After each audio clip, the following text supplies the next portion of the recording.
first meeting of the Fall River Task Force, and pursuant to the open meeting law, any person may make an audio or video recording of this public meeting or may transmit the meeting through any medium. Attendees are therefore advised that such recordings or transmissions are being made, whether perceived or unperceived, by those present and are deemed acknowledged and permissible. And we'll have a roll call of the members. Kevin Aguirre. Here. Judith Conrad. Carl Hetzler. Here. Michael Quinn. Here. Gloria Sappin. Here. Kathy Ann Viveras. Here. And Chairman Kamara. Here. So, just to give a little bit of background on the formation of the task force, I believe you all know that the city council, and I think I may have included a resolution in the mailing that was sent to you, that there was a resolution that the council adopted 8-1 to establish a task force to specifically, and I don't have a copy of the, do you have that resolution with you?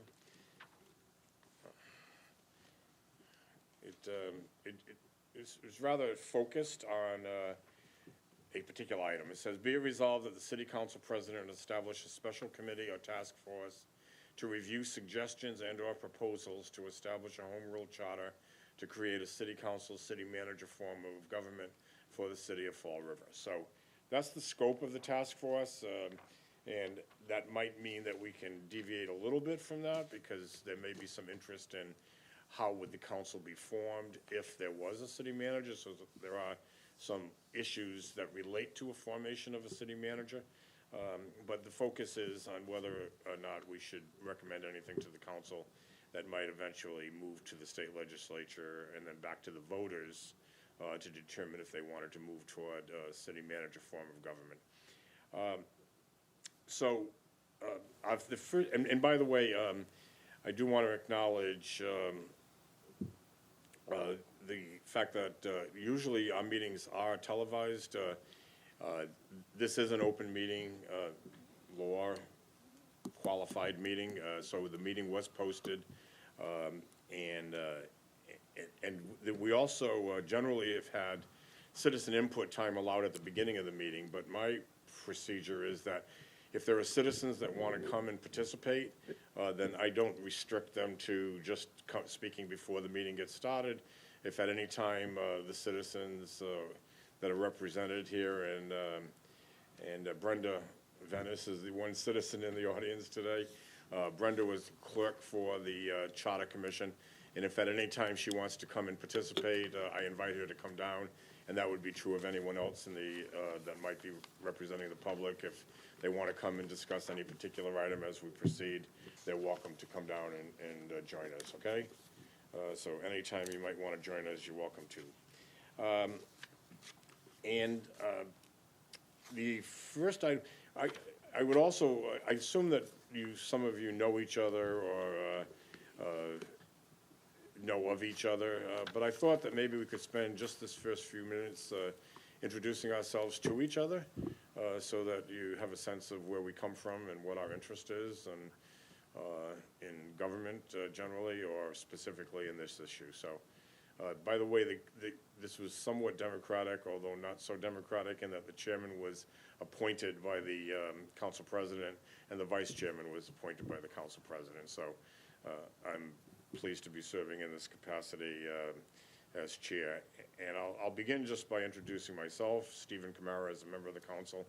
I've long had an interest in government. My educational background is in government and in urban policy analysis. I have also studied government as a practitioner.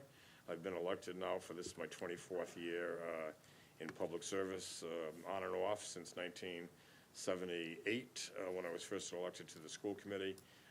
And I've always been interested in the possibility of moving toward a more professionally operated city through a city manager form of government.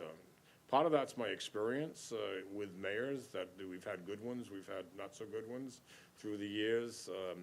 I've looked closely at Cambridge and Worcester, both of which have city manager forms of government. And one of my friends and colleagues in service in the community from the business sector once told me that the communities he most enjoyed going to work in and bringing business to those communities were city manager governments, particularly Cambridge and Worcester, because from the get-go, when he went to deal with their officers, he was dealing with predominantly professionals who had an expertise in the fields that they held. So, which was not always the case in elected forms of government where you had that leadership. So, my mind is open to options, and hopefully in the next few weeks and months we can explore this and finish our work at some point in the not-too-distant future.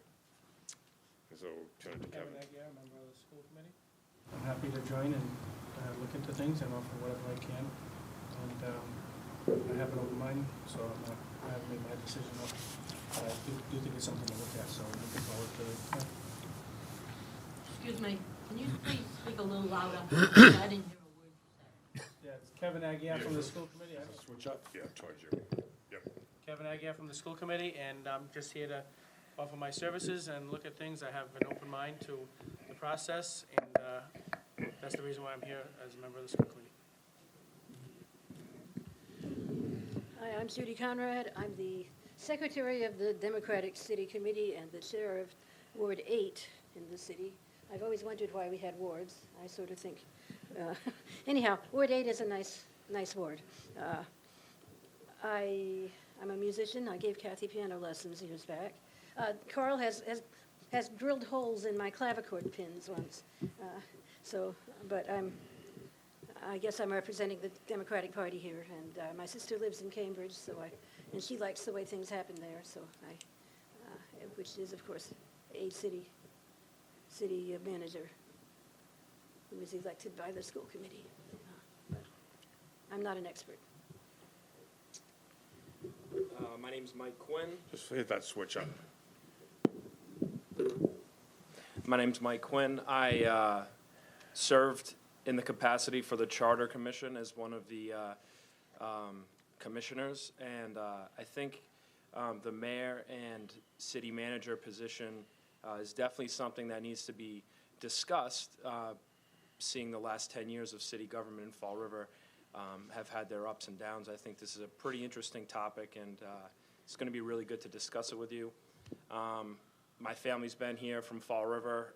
My father's a district attorney.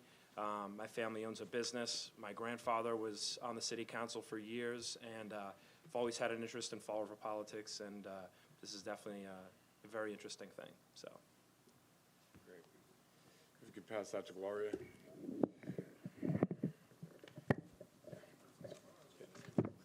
Maybe Mike's mic. Mike's Mike. Okay, thank you so much. My name is Gloria Sadler.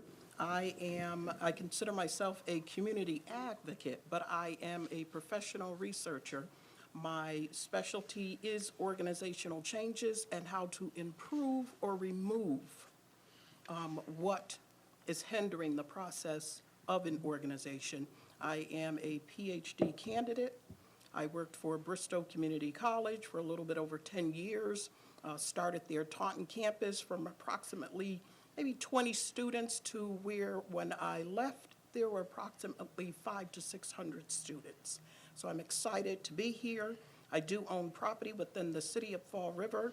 I do want to mention from the moment I purchased my property in 2014, there has just been a recall or some issues with the local government with regards to a mayor. So I'm very excited to have been extended an invitation to participate with this task force. My name's Carl Hetzler. I'm owner of H&S Tool and Engineering located in the Industrial Park in Fall River. Lifelong resident of the city, own property in the city as well. As I said, I live here. Been involved not as an elected official in politics, but certainly as someone who has offered my services to serve on boards and committees for the last 25 years. I am currently president of the Industrial Park Association, our largest economic engine in the city. My role here is to listen and think about the possibility of looking at something different than a mayor running our city and having a city manager. But I am definitely, as Kevin said, open-minded to all the thoughts and ideas, and just want to do what's best for the city of Fall River and hopefully, bring Fall River to a better place. So that's what I'm here for.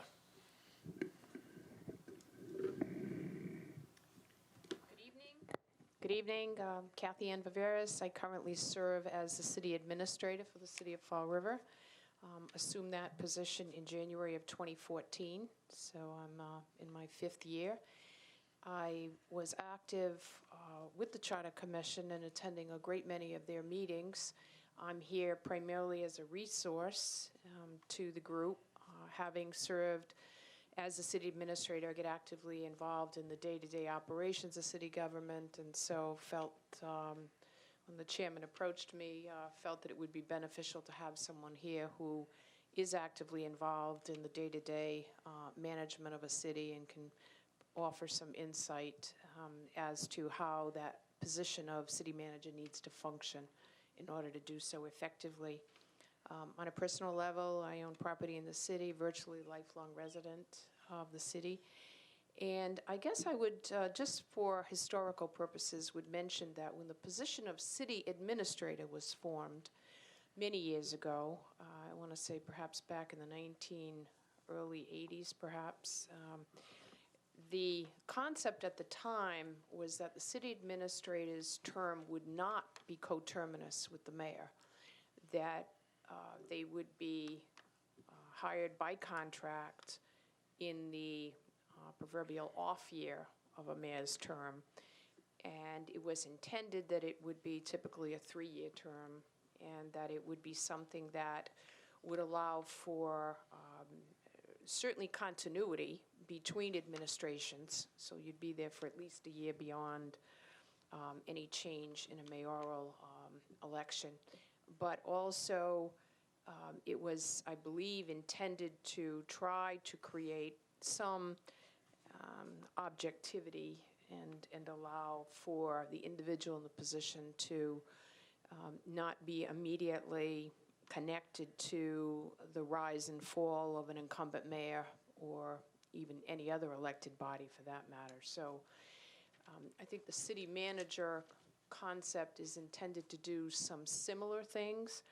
Unfortunately, I mean, I'm serving now under my 3rd mayor, so I don't know that it's been a problem, but right now it is coterminous with the mayor. So I think it's lost some of its original intent in terms of trying to disconnect the term and contract approval of the city administrator from the then incumbent mayor and or even necessarily the same city council at any one juncture in time.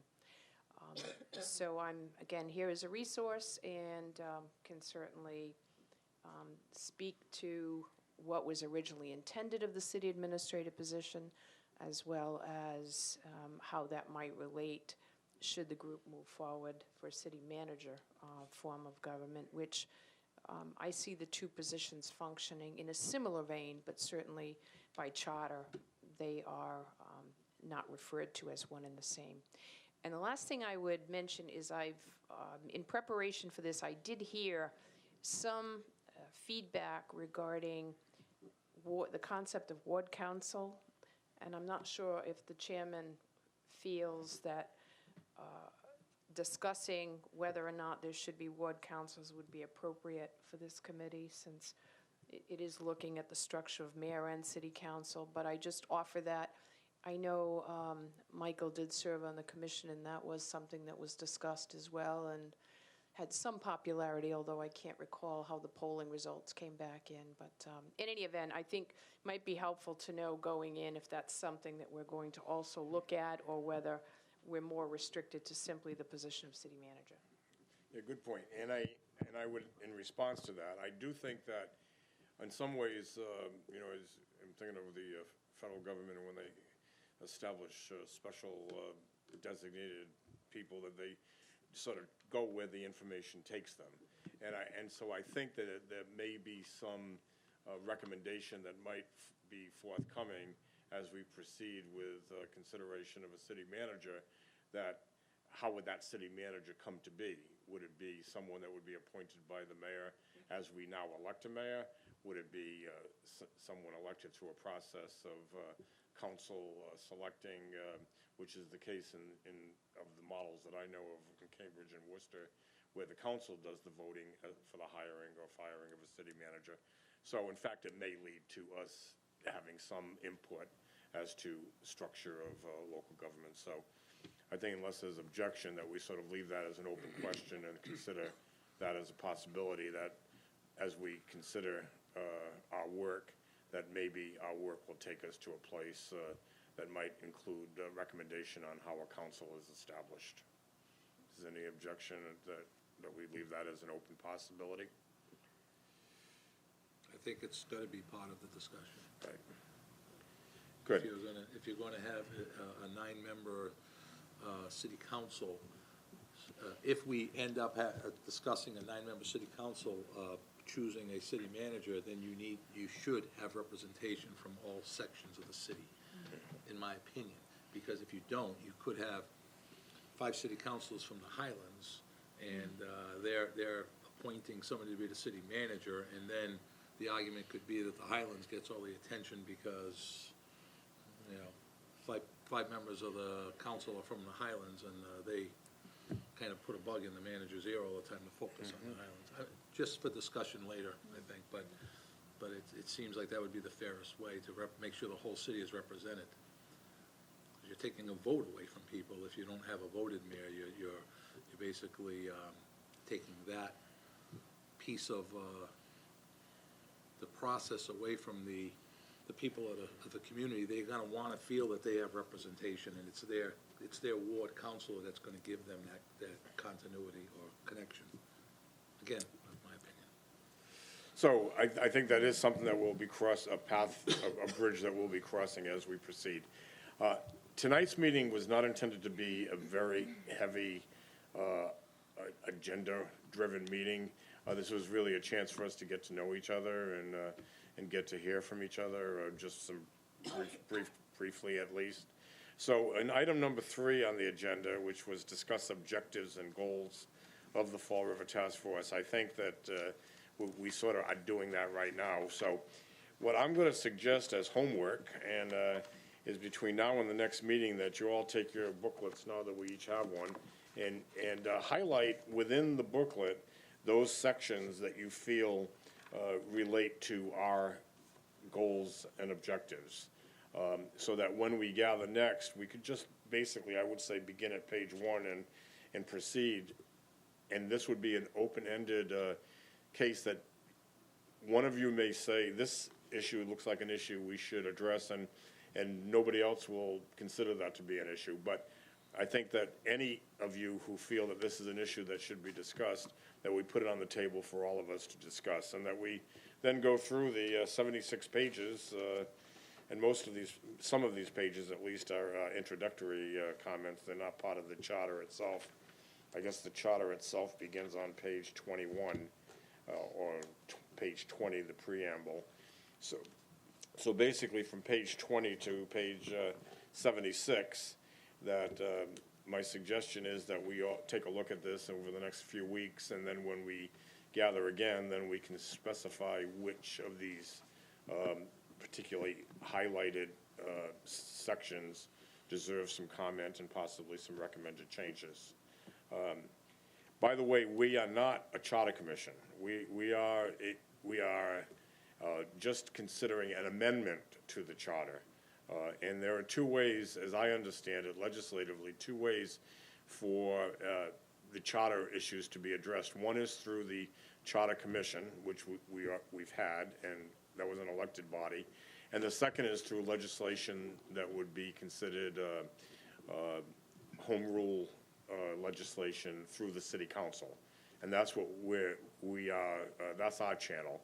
Now, I did speak with the representatives from the Secretary of State's office, and they did highly recommend to us that as we proceed, if there are any changes that we are considering, that we ask our corporation counsel to advise us on those changes, and that we also work, and I'm particularly pleased with Kevin being here, because Kevin was a member of the Great General Court as a state legislator, so he knows that process better than I would think any of us, because Ms. Tazzarini, I believe her name is, from the Secretary of State.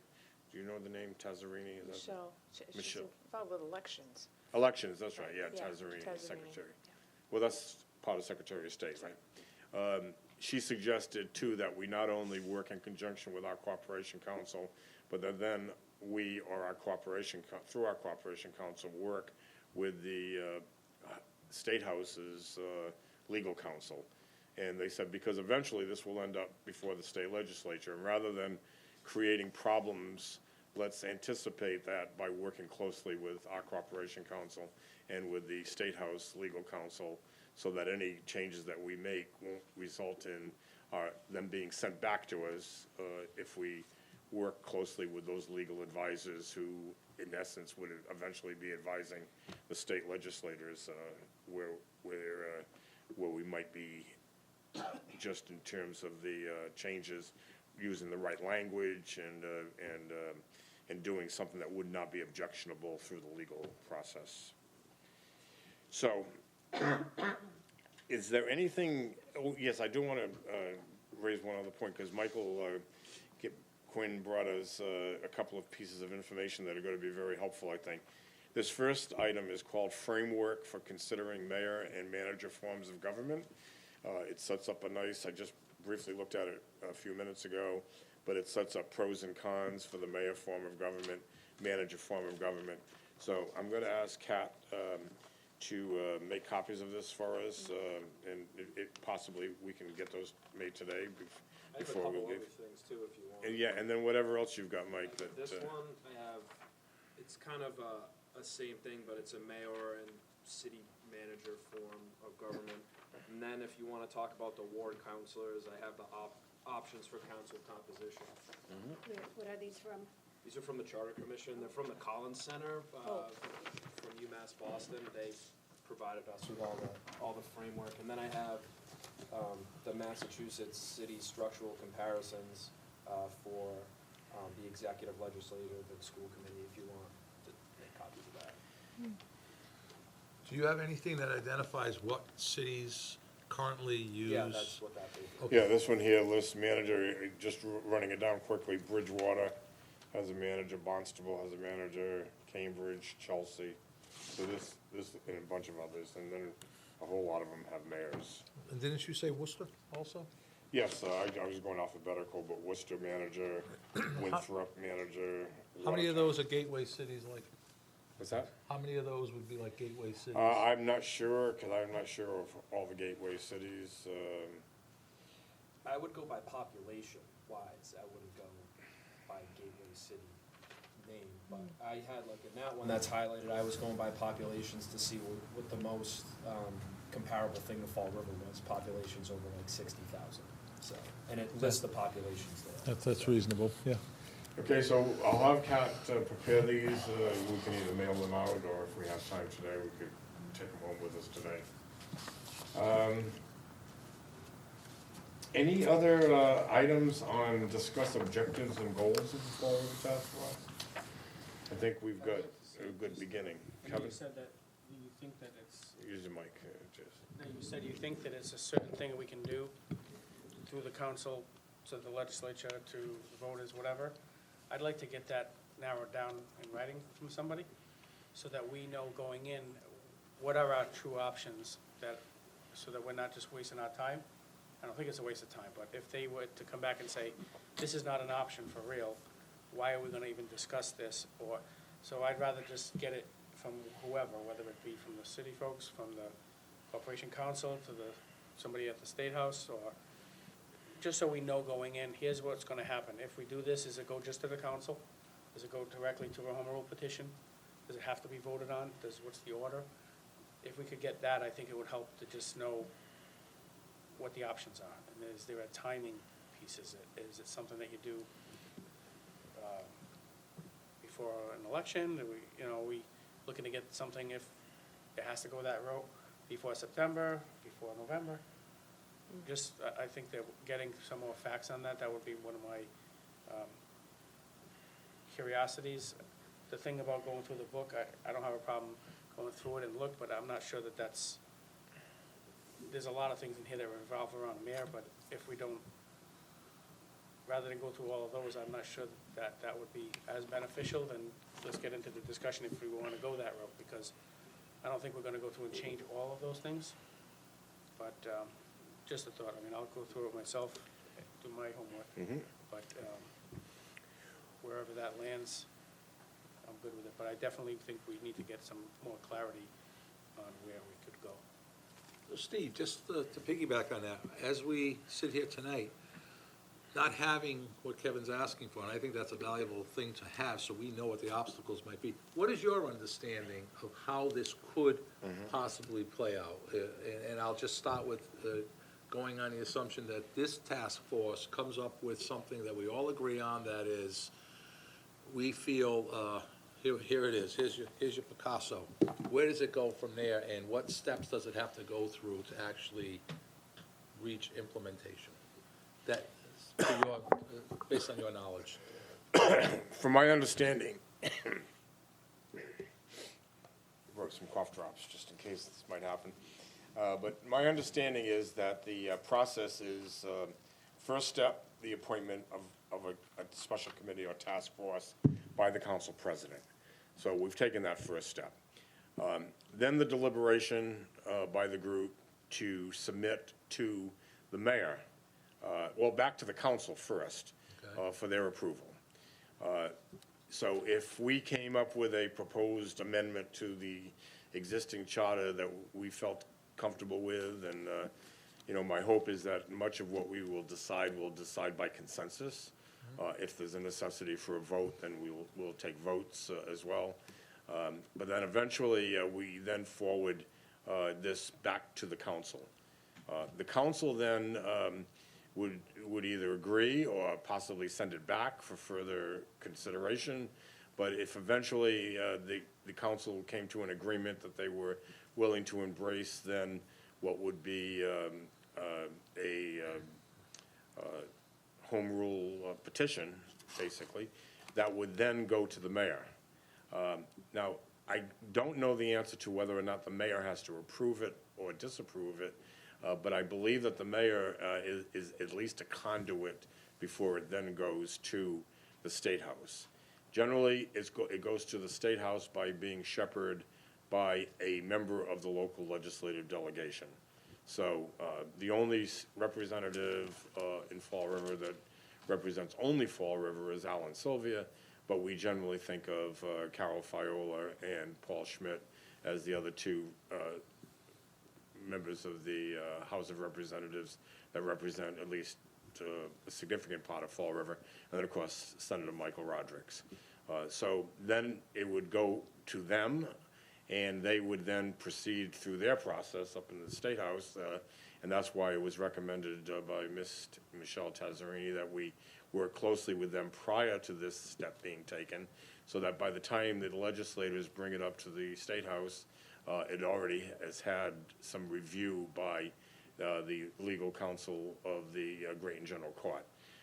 Then it would be, and in all I understand that at that point, the Grayton General Court, and Kevin might have some experience with this, they could approve it, but generally of a matter of this type, I am told that almost automatically it's approved pending a vote of the population. So then it would come back to the voters at a general election. It would not be a special election. It would not be during a recall election. It would have to be at a November city election where the voters then would vote yes or no on the amendment. So that's my understanding. Also, time frame.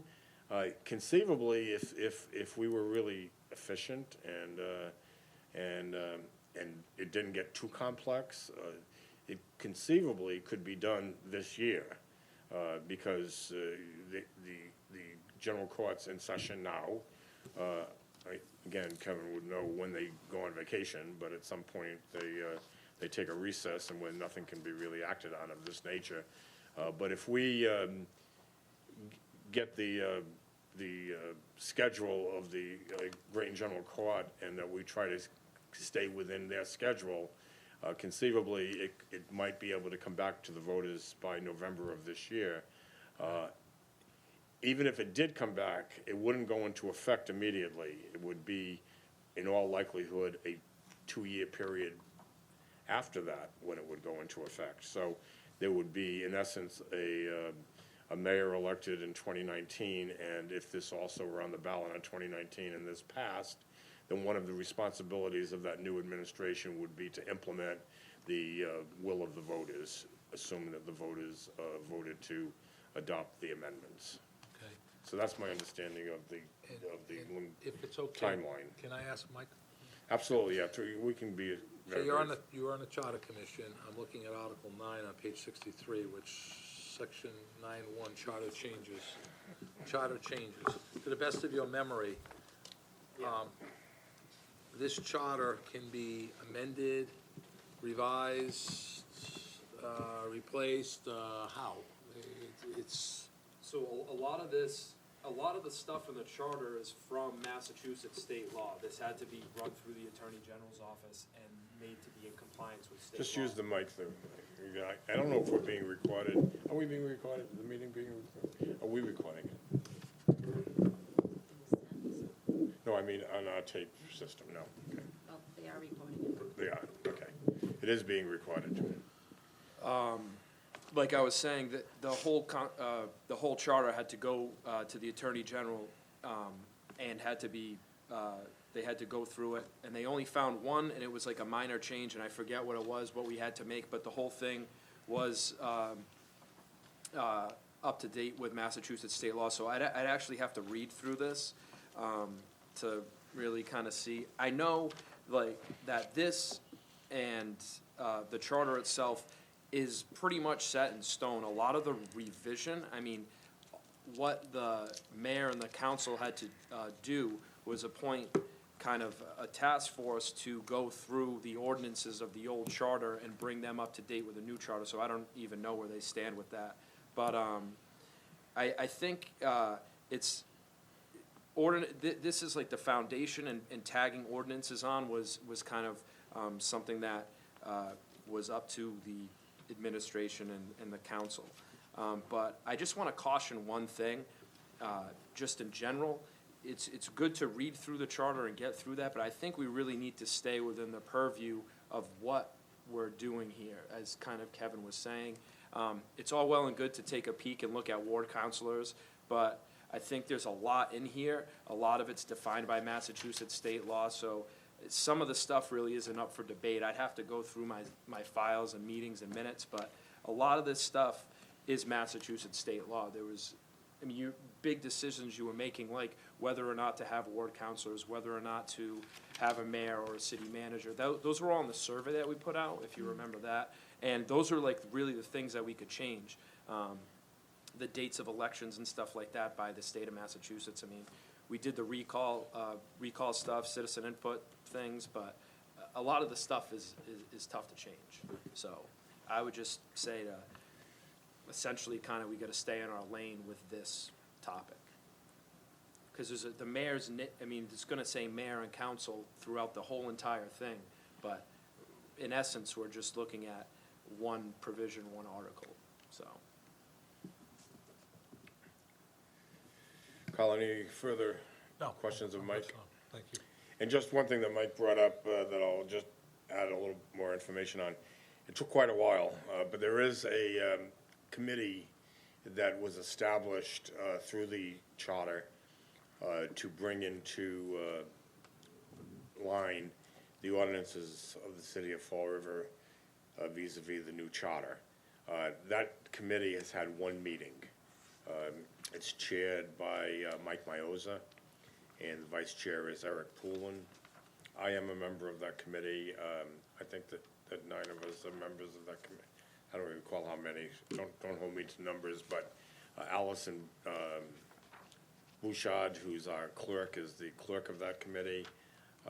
And there are several other members. Councilor Derek Viveris is a member of the committee.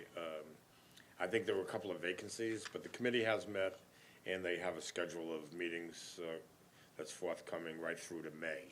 So that committee is doing its own work relating to getting the charter in line with the ordinances. It's taken a while, but that's going. But their work is separate from our responsibility. So, if I could go back to then our item on this agenda, and we've done pretty well covering it, discussing some objectives and goals. I think there is still some open-ended questions relating to the council, the council formation as it relates to a city manager. So those things will be pursued. What Kevin has raised, I think is very important that we not do things that are going to be irrelevant.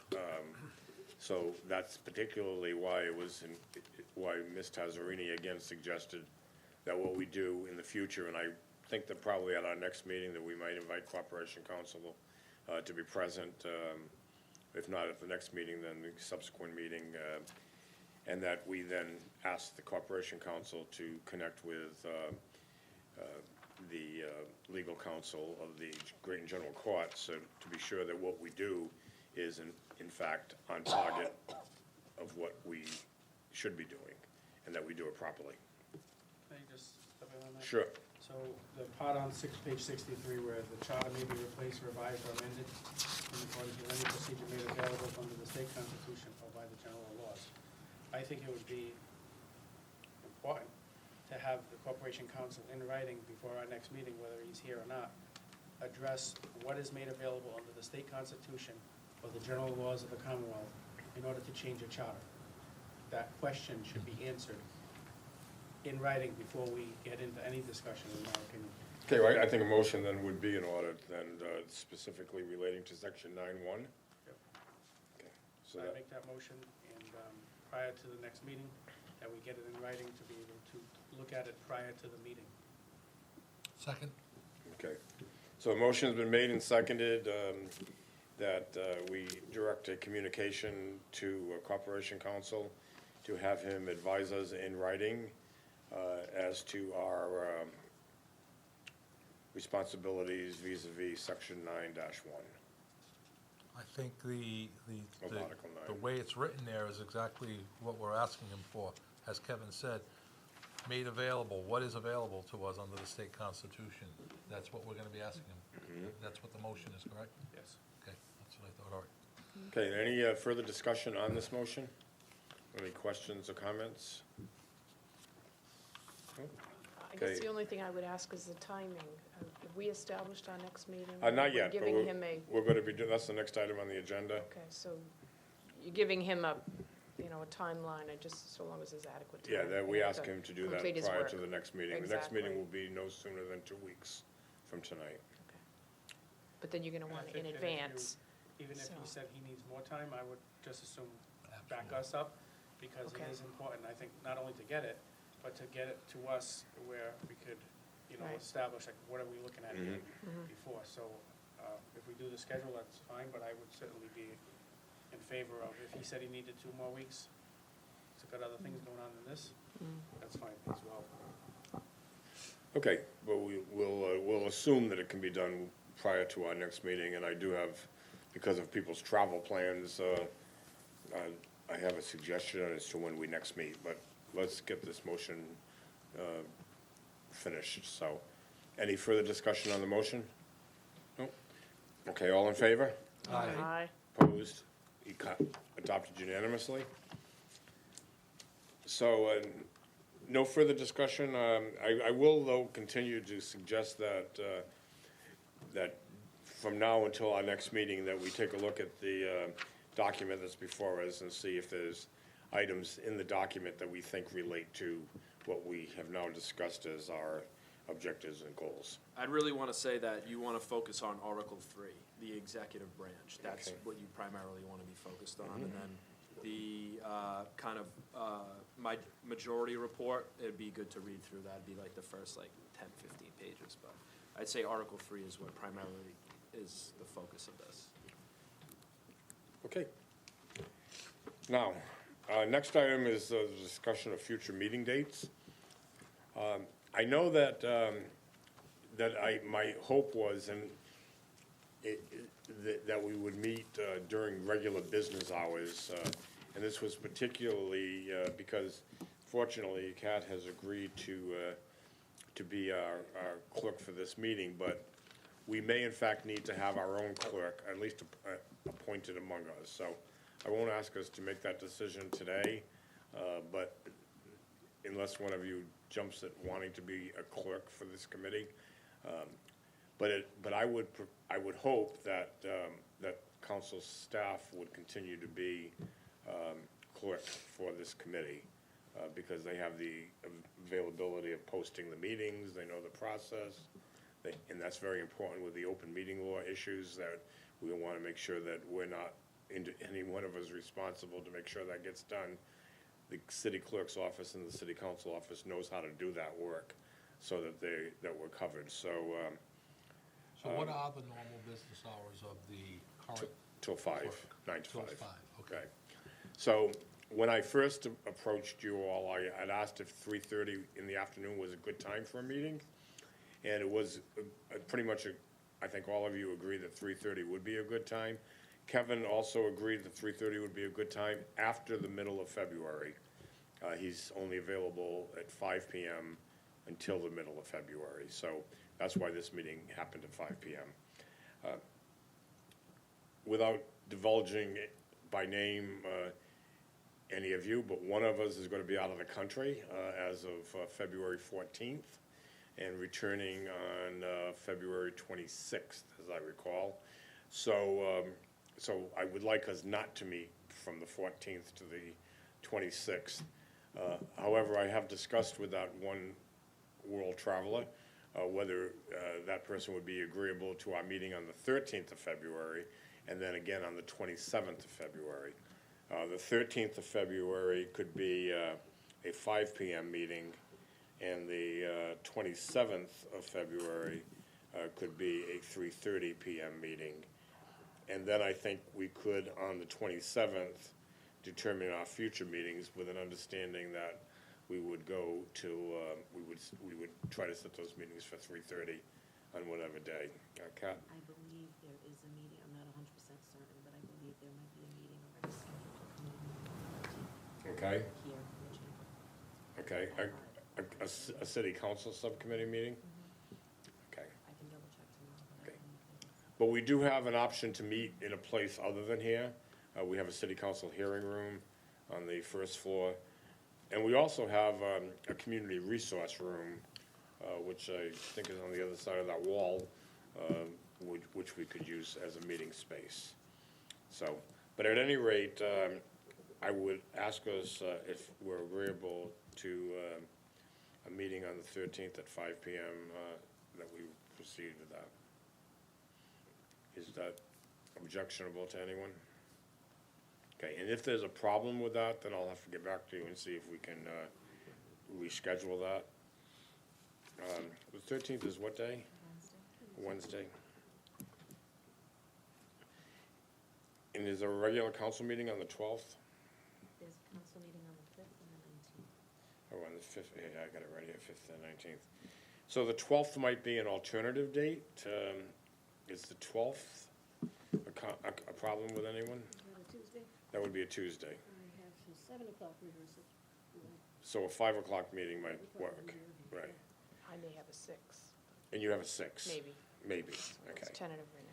So Tuesday, the 12th could be possible. Would 5 o'clock still be the earliest time for you, Kevin, on that day, likely? Yeah, Yeah, I coach at basketball at the school, so I can't right. predict when they're. Okay, so let's tentatively the 13th at 5, maybe as a backup Tuesday, the 12th at 5. And then on the 27th, I'd like us to set that as our date for a 3:30 meeting. You're gonna send us one. That works for us here. Is that okay with the rest of you on the 27th? And our one world traveler can tell us of those travel experiences. Bring pictures. We can do a slideshow. Okay, so that will cover us at least through February, and then we can decide what we do in March. And would it be safe to say if Corporation Council needs more time, we'll just scrap the middle and just go with the 27th?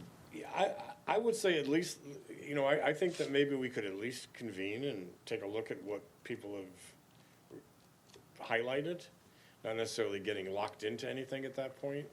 I'm confident the Corporation Council will be able to get back to us by the 13th, but that's just my I'm experience. good with either one, I Yeah. wouldn't stress out about the 13th, if we're gonna meet 2 weeks Right. later, but it's up to you guys. Well, let's keep it at this tentatively. Will we be able to get copies before then of all the information that Mike submitted this evening? Yes, could we get those today, or do you want to send those out to us? I can, if you wanna take a recess, I can go do that. Yeah, we can adjourn and then make those copies today. Well, I don't want to hold everybody up. No. I can follow you to the office and get copies. and- No, all of us, I mean, we might as well all get these copies at the same time. All right, so let's finish up then. We've discussed everything. Is there any other item before adjourning? Is there any input from the audience, any public input like to join us? No, No? I don't think so. Okay, you're welcome to join us at our next meeting, and tentatively, this is the I think I 13th. will, because there's a lot of things that I heard that, Okay, well, if you do want to speak, you'd have to come to the table. If not, we'll wait till our next meeting. no, the next meeting will be fine. Okay. Okay, any further business to come before us at this time? If not, I'll entertain a motion to adjourn. So moved. Move to adjourn, seconded, all in favor? Aye. Meeting adjourned. And where is your office?